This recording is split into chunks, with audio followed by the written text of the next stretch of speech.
Allah berfirman, wa qalilum min ibadiyasy syakur. Sedikit sekali hamba kami yang bersyukur, ya. Hamba saya yang bersyukur, ya. Sedikit sekali hambaku yang bersyukur.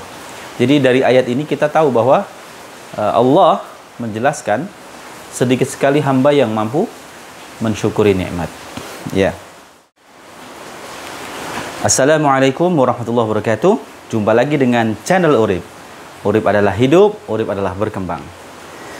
Ya, sobur sekalian, pada kali ini kita akan membahas tentang bagaimana cara kita mensyukuri nikmatnya Allah.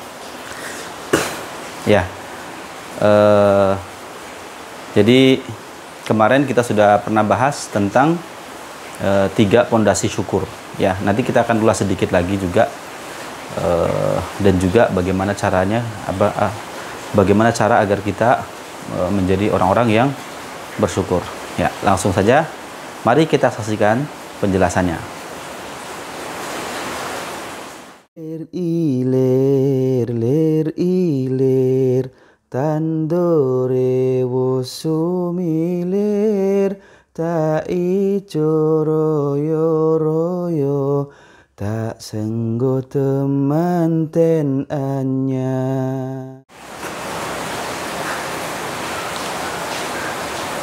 Ya, sobur sekalian, masih ingat penjelasan di video yang sebelumnya ya? Jangan lupa yang belum nonton video sebelumnya, 3 hal yang tidak mungkin dihindari oleh kaum muslimin ya, atau seorang muslim ya, dalam kehidupannya pasti tidak lepas dari 3 hal ini. Ya, yang pertama adalah bersyukur kalau mendapat nikmat, kemudian bersabar kalau mendapat ujian, dan bertaubat atau beristighfar ketika melakukan sebuah dosa. Baik, untuk pertemuan kali ini kita membahas bagian spesifiknya, yaitu tentang syukur. Ya, syukur itu ya bahasa kitanya adalah berterima kasih. Ya, maka biasanya kalau orang Arab ditanya kalau orang Arab itu sudah kita bantu, mereka dia akan bilang syukran gitu ya. Jadi syukran, syukur dari kata syukran yang artinya terima kasih. Nah, jadi bagaimana kita berterima kasih atau bersyukur kepada Rabb kita, kepada Allah yang telah memberikan kita kenikmatan. Ini adalah satu hal yang sangat diperintahkan. Dalam Al-Quran Allah menyindir kaum muslimin khususnya, dan manusia pada umumnya, karena banyak sekali manusia ya, dan mengkerucut nanti kaum muslimin. Allah berfirman, wa qalilum min ibadiyasy syakur. Sedikit sekali hamba kami yang bersyukur, ya.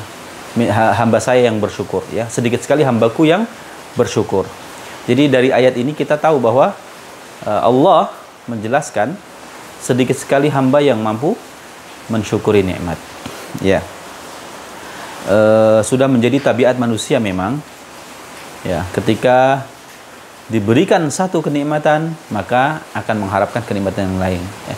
Ketika kita sudah punya satu gunungan emas, dia akan menginginkan gunungan emas yang lain, dan seterusnya. Seperti itu tabiat asli manusia. Ya, hobi menumpuk-numpuk harta dan sebagainya. Nah, boleh nggak kita mencari harta? Boleh, ya. Bahkan menjadi dihukumi sebagai jihad ya, ketika kita memang mencari ma'isyah untuk keluarga kita, agar keluarga kita itu tidak ngemis ke orang lain. Jadi kita memang benar-benar hanya butuhnya sama Allah, ya. Kita berusaha, hasilnya pasrahkan kepada Allah. Nah, ketika diberi sama Allah, nah maka saatnya kita bersyukur. Itu. Maka saya mengingatkan kembali 3 pondasi kemarin ya, 3 pondasi syukur. Yang pertama adalah al-i'tiraf ya, mengenali ya nikmat, bahwa pada hakikatnya semua yang kita miliki saat ini adalah bukan milik kita. Itu hanyalah titipan Allah yang dititipkan kepada kita, diamanahkan kepada kita. Apapun itu. Ya. Bisa jadi Allah akan ambil kembali dengan caranya tentu saja. Nah, caranya Allah ngambil itu macam-macam ya. Ada dengan cara baik-baik, ada dengan cara karena kita mungkin banyak maksiat diingatkan dengan cara yang keras gitu ya. Ada cara lembut, ada cara keras. Ya. Jadi pada hakikatnya semuanya adalah milik Allah.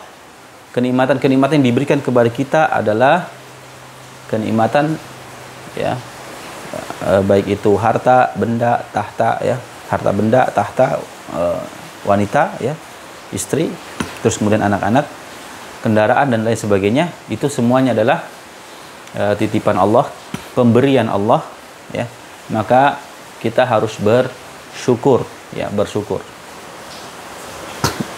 Ya, jadi banyak orang yang terpeleset di sini, banyak orang yang terjebak merasa bahwa dia memiliki kemampuan dan duit yang dia hasilkan atau jabatan yang dia dapatkan, ya, itu adalah hasil usahanya dia saja. Padahal tidak demikian, ya, bukan demikian.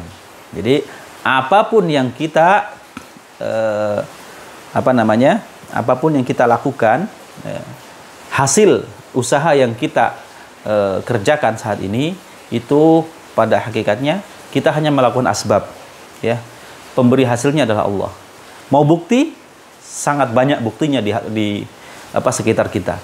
Ada orang yang kerjanya santai sekali, tapi hasilnya banyak karena Allah mau ngasih banyak. Ada orang yang hasil kerjanya masya Allah banting tulang, ya, kerja keras sampai berangkat pagi, ya, sebelum anaknya bangun, pulang malam, ya, anak sudah tidur. Jadi ketemu anak itu melihat anaknya tidur, selalu melihat tidur, ya. Tetapi Allah kasih, ya, gajinya dikit aja gitu, cicilannya banyak, ya, karena SK-nya sekolah di bank, ya, karena itu tadi pinjamannya banyak, akhirnya gajinya dapat untuk nyicil. Nah, nanti dapat sisihan itu hanya sedikit. Nah, seperti itu. Jadi hasil itu yang menentukan bukan kita. Hasil yang menentukan adalah Allah. Nah, disinilah peran kita. Jadi di sini Allah ingin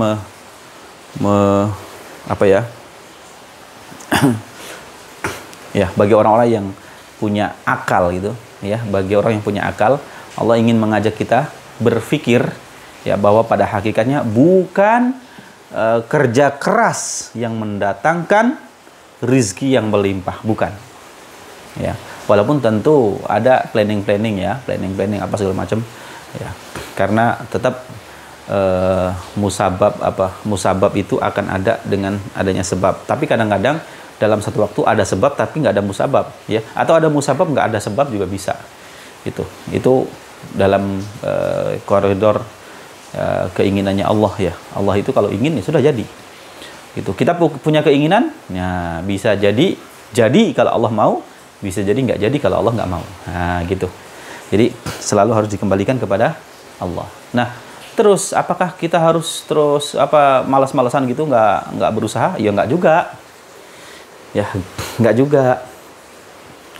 Makanya usaha keras, ya, tapi tetap harus disertai dengan tawakal. Nanti tawakal yang akan membawa kepada syukur. Karena kita udah pasrah sama Allah. Gitu. Ya, sudah pasrah sama Allah. Oke. Jadi harus benar-benar kenal bahwa nikmat yang ada pada kita saat ini adalah pemberiannya Allah, ya. Tidak akan kita miliki kalau Allah nggak mau kita memiliki. Nggak akan kita miliki kalau Allah nggak izinkan kita untuk memiliki. Maka cara mengikatnya adalah dengan mengenali bahwa sang pemberi rizki adalah Allah. Dan kita wajib bersyukur, ya, dikasih rizki. Kemudian yang kedua kemarin apa? Yang kedua itu adalah tahadduts bin ni'mah, ya, menginformasikan, ya, ke saudara-saudaranya, alhamdulillah anak saya sekarang sudah lulus sarjana. Itu satu nikmat, ya, karena berapa banyak orang tua yang anaknya masih bayi meninggal, banyak, ya, anaknya udah sukses, sudah kerja, alhamdulillah, gitu. Banyak bersyukur, ya. Karena berapa banyak orang yang sudah menikah tapi tidak dikaruniai keturunan, ya. Nah, dia dikaruniai keturunan. Nah, gitu. Iya, maka perlu kita ucapkan secara lisan, ya, kita ceritakan, ya, nikmat ini, bahwa ini adalah pemberiannya Allah yang luar biasa loh buat saya, gitu. Ya, bukan niat untuk pamer, tetapi niat untuk tahadduts bin ni'mah. Oke, kemudian yang ketiga itu mentasarufkan apa yang sudah diberikan oleh Allah ini ke jalan kebenaran lagi, ke jalannya Allah lagi, gitu. Ya, untuk memenuhi kebutuhan primer, ya, ya, untuk memenuhi kebutuhan pokok dari keluarga kita, ya, orang tua, saudara-saudara yang membutuhkan, gitu. Kemudian kaum muslimin pada umumnya, ya, itu. Terus ya, itu 3 rukun dari syukur. Bagaimana cara agar hati kita selalu bersyukur? Ya, caranya tadi selain 3 rukun tadi, ya, adalah selalu melihat ke bawah. Bukan nyari koin, ya, bukan nyari koin yang jatuh, bukan. Ya, kita melihat keadaan orang-orang yang di bawah kita.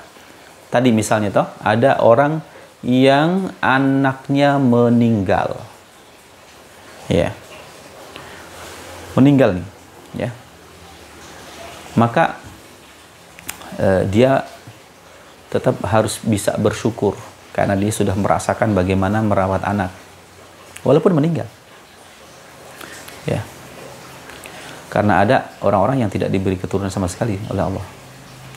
Terus kemudian orang yang bisa nggak punya kendaraan, kasihan jalan kaki, dia harus bisa melihat berapa banyak orang yang nggak punya kaki, ya. Nah, kebanyakan manusia pada umumnya mereka suka melihat ke atas dalam sisi keduniawiaan, ya, yang rumahnya gede gitu. Dia nggak melihat bahwa ada orang yang rumahnya cuma tenda dan nggak ada, bahkan nggak punya rumah, ya, tapi dia melihatnya orang yang rumahnya loji, ya, sudah semen, sudah bagus. Yang sudah loji melihat tetangganya rumahnya mewah tingkat gitu. Nah, hatinya akan selalu panas kalau orang melihat selalu ke atas. Ya, jadi Nabi juga mengajarkan bagi orang-orang yang suka melihat ke bawah akan lebih banyak bersyukur. Ya, hidup ini hanya sinawang, tahu sinawang, ya? Enak melihat orang lain, ya. Orang lain, kita ngelihat orang lain bawa motor bagus, bagusnya punya motor, ya. Yang punya motor lihat punya mobil, bagusnya itu mobilnya baru, bagus sekali. Yang punya mobil, ya, lihat yang punya motor, enak sekali itu, ya. Motornya bagus, pajaknya berarti kalau motor kan lebih kecil gitu. Mobil bayar pajaknya lebih besar. Terus kemudian yang punya motor, ya, dia akan enaknya itu bisa jalan kaki sehat, ya. Saya ini badannya terlalu kebesaran, nggak boleh sama dokter jalan terlalu jauh. Dia bisa jalan jauh, saya nggak boleh. Jadi saya pakai motor kemana-mana, gitu. Hidup itu enaknya sinawang, melihat posisinya orang lain enak. Padahal sama aja, orang lain melihat kita hidupnya enak. Padahal ya begitu, sinawang saja, ya, hanya melihat, menganggap orang lain itu hidupnya lebih enak daripada kita. Padahal ya tidak demikian. Maka selalu melihat ke bawah untuk urusan keduniawian dan melihat ke atas itu urusan ketakwaan, urusan spiritual agama, ya. Maka kita harus berlomba-lomba untuk yang terbaik. Untuk harta bisa nggak untuk berlomba-lomba banyak-banyakan gitu? Boleh, mubah hukumnya, ya. Bahkan ya, harta yang baik itu adalah yang ada di tangannya orang-orang yang soleh, gitu. Maka semakin banyak orang soleh yang kaya raya di negeri ini, insya Allah akan banyak berdiri masjid-masjid, pesantren-pesantren, gitu. Ya, kalau banyak hanya cukong-cukong begitu, yang banyak nanti bandar perjudian, gitu. Biasanya kalau cukong-cukong kan sukanya bikin bandar perjudian, ya, narkobaan, bukan narkoba ding, yang Holy Wings itu, nah itu, ya, begitu yang besar, nah, cukong-cukong saja yang punya duit, ya. Maka orang-orang soleh harus punya duit banyak juga, ya. Makanya usaha itu boleh mubah, dan kalau niatnya bagus untuk kemuliaan Islam justru akan lari ke mustahab, ya. Demikian untuk kali ini, semoga bermanfaat, ya, semoga bisa menjadi renungan buat kita semua. Hadanallahu yakum ajma'in, subhanakallahumma bihamdika asyhadu an la ilaha illa anta astaghfiruka wa atubu ilaik. Wassalamualaikum warahmatullahi wabarakatuh.